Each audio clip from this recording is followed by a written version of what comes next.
Hello and welcome back to Stampin' Chat Part 2. I'm excited to have our demonstrator panel here.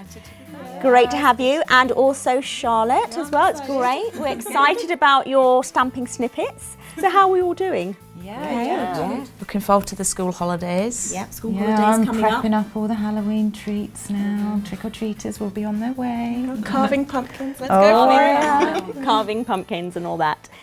Okay, so today we are going to be hearing more from our demonstrators on how turning their creative passion into a business has helped support their family. So let's go over to our panel. Now, did you consider Stampin' Up as a business when you first joined? Initially, no, I didn't.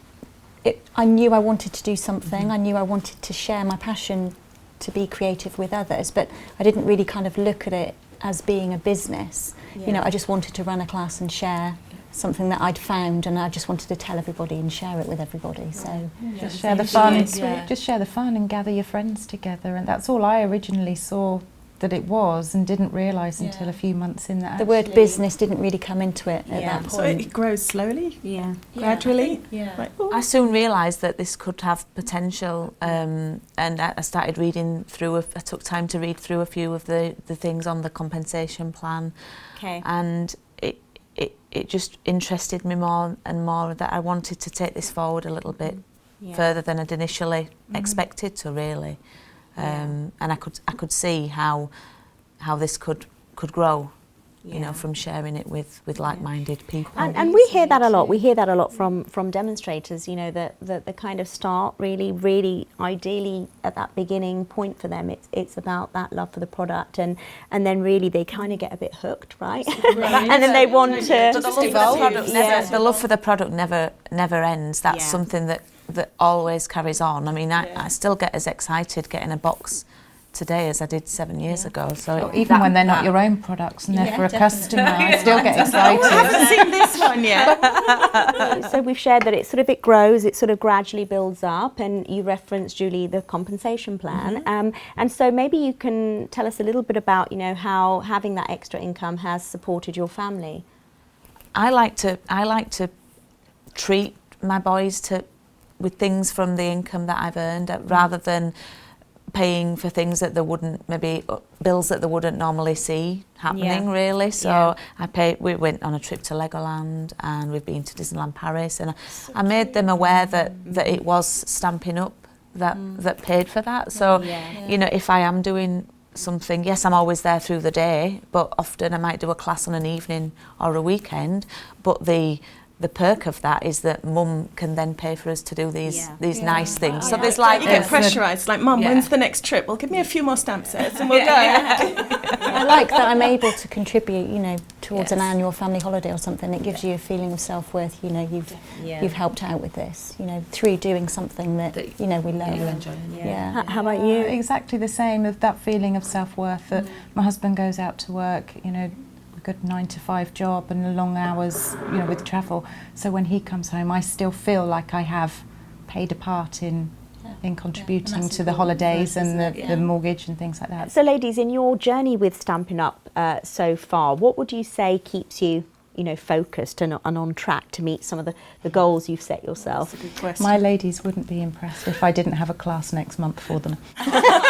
Well, there's a fantastic They'd reason, love right? to come, so I'd like to deliver for them. So That definitely keeps us motivated, doesn't it? I'm quite a self-motivated person anyway. I'm quite good at setting my own goals, but obviously not everybody's like that. So Stampin' Up do have a structured rewards and recognition plan that is there in place if you need something to use to give you a kickstart or to motivate you. To work towards. To aim towards. Great incentives. Yeah, I thrive on seeing a goal and wanting to go for it. That's there for you if you want to do that. You know, it's not compulsory, it's optional. Yeah. So and we're made to feel valued as well with what we do. Absolutely. So And I think people sort of, you know, do things at different times. It's not kind of a one size fits all, right? It's not everyone does everything at the same time. So, you know, some perhaps are more geared towards working towards goals, some need a little bit more encouragement. I mean, in the end, obviously the choice is down to you. You can put as little or as much into the business as you want, but the more you put in, the more you will get back out of it at Yeah. the end of the day. Yeah. If you want to win a gold medal in the Olympics, you're not going to do you've got to do the training. Yeah. So Yeah. it's that kind of situation, you know. But it's enjoyable. It's let's There are face mini it, goals it's- all along the way, Exactly. aren't there? And I think, Yeah. you know, even the team effort Yeah. just really keeps you Yeah. going, and, you know, just a Exactly. little That's lift it. when you have a down The moment. energy. I think that's a great point. Energy. Yeah, I think it's a great point that Charlotte said is, you know, goals don't have to necessarily be really big goals. They can be really little Mini ones. bite-sized ones, can't they? So, girls, I have a really important question to ask you. Who is up for Stampin Snippets? Yeah? Are we ready? Okay, well, let's... Everybody, Charlotte. right? I just want to rewind and go back to the first episode where you all said that the product coordination was just the main reason why you all Yeah. joined, right?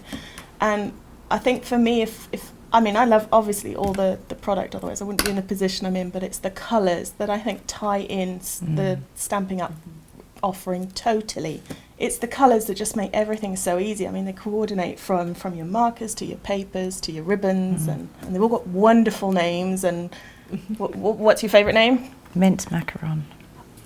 Okay. That's my all-time Do we all have favourite favourite at the colours? Yeah, I do. I love all of them. Pool party for me. I Pool have to- party. That Just is a nice dive in, one. don't That you? is a nice Cucumber one. Crush. Oh, that's sweet.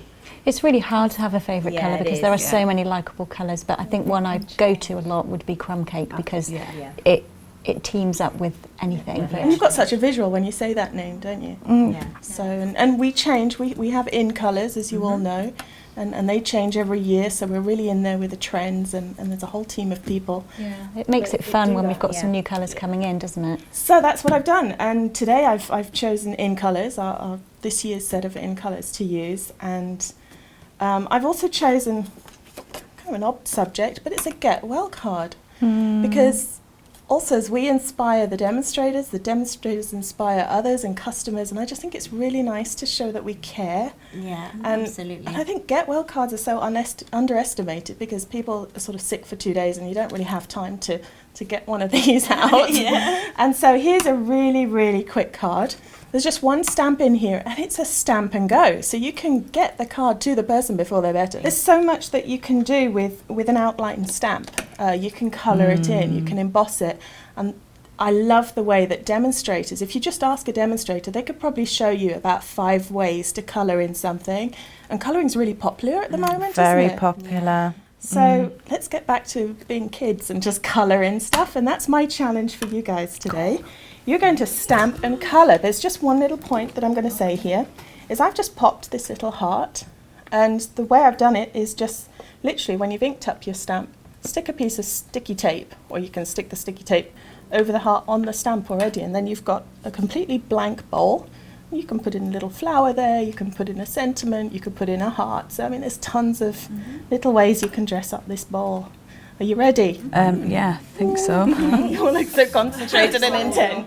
You've got all your goodies. Oh, don't you just love the smell of this stays on? Don't you just? Marzipan. It's got to be marzipan. Christmas is coming soon, isn't that Yeah. great? I think I matched the project, Charlotte. Well planned. There you go. We're sort of influenced by trend colours, right? I do love stamps as well, where you could pick things out, and using the markers, you can really just, you know, you could change the colours up just by using the markers. And here, actually, on this little mug, which could be a really sweet treat, you just pick out the Get Well, Yeah.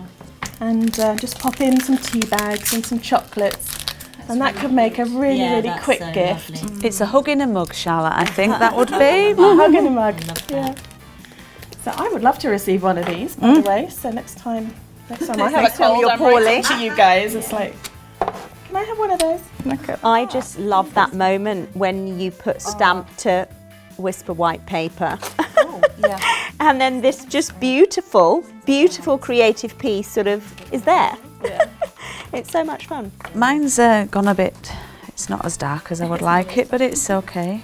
I noticed you put some ink there on Yes, your I'm just block, going to so- take the ink off the block and It took me years to establish that the small band the large band means The large. brush end, that's right. The pens are So double handy ended. to know these things. They think of everything. So would you say watercolouring really is for for anyone really, everyone. Colouring books for adults are really popular at the moment. They're in all the shops. It's I think it's the in thing at the minute. Remember when my daughter was describing what I do to her friend, she goes, "Yeah, Mummy makes cards in colours all day." It's just I wish all day. Mummy colours all day. So therapeutic though. Yeah. I feel already I'm just away with the fairies. You're just away. I'm just enjoying. So ladies, can you maybe share sort of what are some of the, top tips that you can give on making the most of your business and what you do? I think often we try to keep it simple. Sometimes not to overthink things. Sometimes things work and sometimes things don't always work. So I like to experiment and try new classes, new things, and ask my customers what they want, because often what I think they want to do might not always be. Yeah. I think being organised is a good key as well, trying to be organised with things. Yeah, and you were sort of talking about that earlier, sort of in one of our last shows, about how you kind of set off a little bit of time aside, you kind of get some of your little admin bits done, and then you get sort of, there into your craft room, right? Get craft room and then, basically get playing and enjoying and having fun and creating. Yeah. Doing what I love best. Well, your projects are coming along wonderfully. It's a fast one, isn't it? It is. This really is a hand make in minutes. And we've really been wanting to do that. We want to sort of highlight how really you can have creative pieces, bespoke pieces, really in minutes. And anyone who's not well, that is guaranteed to get them better, isn't it? We missed the bling. How can we miss the? How can we miss the rhinestones? Are we having a large or a medium? I don't know. Wonderful. Sweet. Cute. Yeah. You like that one? I'm going large. Yep. There we go. They look great. Thanks, Charlotte, so much. Haven't they been so much fun? Yeah, nice, speedy bespoke again. We're liking it, Charlotte. I do confess these are a takeoff on a picture in the catalogue, and it's not only a catalogue, it's an idea book. So dive in there, pick out a card and just copy it, and maybe your inspiration will roll on from there. So Yeah, really good lovely idea. book. Yeah. Okay, so that's it for today. So thanks again to all of you for chatting with us. Now, just before we go, I do want to announce our Stampin Survey Said winner. So absolutely. So your name will appear on the screen now. Well, congratulations, and we will be sending you your Stampin' Up goodies in the post. So if you would like to find out more about becoming a demonstrator, then you can go to the stampinup.co.uk, find a demonstrator, or simply click the link below this video. If you already know a demonstrator, then do get in contact with them and they'll be able to tell you how you can get involved. So please join us for episode 3. We'll be talking to our team about teamwork, so a very appropriate topic, and we'll be talking also about personal development and how Stampin' Up can help you in that as well. So we will be posting episode 3 on our Stampin' Up UK YouTube channel in November. So again, thanks for watching, thanks to our panel and Charlotte, okay, and we'll see you again soon. Bye-bye.